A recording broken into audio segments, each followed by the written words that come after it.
Game Masters, I know why you're feeling overstretched, your campaign feels out of control, and your players are painfully becoming less and less engaged with each subsequent session. But don't stress, because I'm going to fix this for you. Listen to Taffy. Taffy knows all. But first, look at this graph. Alright though, your problems lay purely down to blurred lines between player and GM responsibilities. But to delegate up the load, we first need to break a campaign down to its component parts.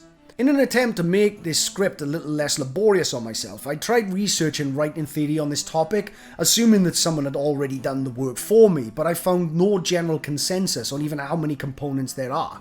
Even just on the first page of Google was the 8 elements of theatre, the 7 literary elements, the 12 elements of drama, the 10 features of drama, and the 6 elements of playwriting, also referred to as the 6 elements of theatre, which seemed to have been the most commonly quoted list, but I feel its popularity had less to do with its merit and more to do with its original author being the esteemed playwright Aristotle. Expert fallacy. No, I'm not saying that all these theories are complete bollocks, but they do overcomplicate the subject, thus failing to deliver the clarity they promise. So after a little rumination, I've figured that for tabletop RPGs at least, we don't actually need to break this down any further than 3 separate headers: the protagonists, the story, and the world. First, let's understand what each of these components are, especially as I'm probably straining semantics and it's utterly impossible to organize the undefined. Let's start with the protagonists. The protagonists are all of the PCs and none of the NPCs. Understand this, GMs, an NPC can represent an antagonist, a plot point, a party resource, even a force within the world, but never a protagonist. The only GM PCs you're allowed are the ones adopted by the party, and even then you stay out of the war room and keep their mouths shut on all important decisions because they are merely a side character at most. Next, let's define the story. The story is the sequence of events that occur through the protagonists. Anything that unfolds outside of protagonist intervention isn't story, it's plot. Although it unfolding due to deliberate inaction by the party would technically make it story. Lastly is the world. The world is pretty much everything else, the plot and the setting, from the clues left to the party to the geography and its history, from the distant happenings away from the party to every NPC in the game. In summation, protagonists are the PCs, the story is the events involving the PCs, and the world is everything else. So who's responsible for what?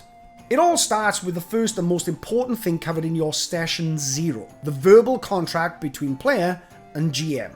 Defining the plot's ultimate objective and building protagonists who are so greatly motivated to achieve that end that they'll be willing to put aside any differences and circumnavigate hell in order to achieve it. From there, GM simply ensure that no matter how the plot twists or thickens, it never loses sight of its predetermined ultimatum, and the players ensure that no matter how their protagonists develop, they never lose the motivation to reach it. And GMs, listen to Taffy now. If you're finding your protagonists aren't picking up on the breadcrumbs you're leaving them, dumb it down for them. Stop dropping crumbs, switch to loaves. I am actually writing a script for another video covering techniques to help reduce workload with more fluid plot points, which will help a lot here, but as I've yet to establish a regular upload schedule, I know you hear this from every content creator, but you'll probably need to ring the bell in this case if you want to catch that one. So the world belongs to the GM, and the protagonists belong to the players. But who's telling the story? Is it the players, the GM, or both? The Call of Cthulhu system actually refers to the GM as the storyteller. Yet one of the quickest ways to lose your entire table is to force an outcome to the detriment of the party, then meet every attempt to circumvent that outcome with an ever-growing list of contrived and clearly retroacted reasons why nothing they try is going to work. This leads to the crux of the video and the most common cause for the disconnect between player and GM. As a GM, it is your job to litter the path towards the ultimatum with obstruction, but how the protagonists navigate those obstructions is entirely down to the players.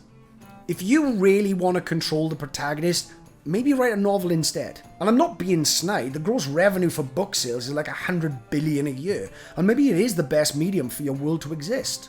But if you allow them, players will sometimes make your boulder of an obstruction seem like a fence style with an elegant approach that you just hadn't thought of.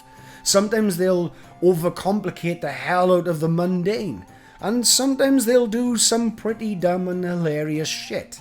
But if you can learn to relax and allow the story to unfold in the hands of your players and trust that no matter what happens, they are still moving towards the endgame, I think you'll have a lot more fun as a GM, and so will your players. Thanks for rocking up, guys. Your interest is incredibly encouraging. Cheers!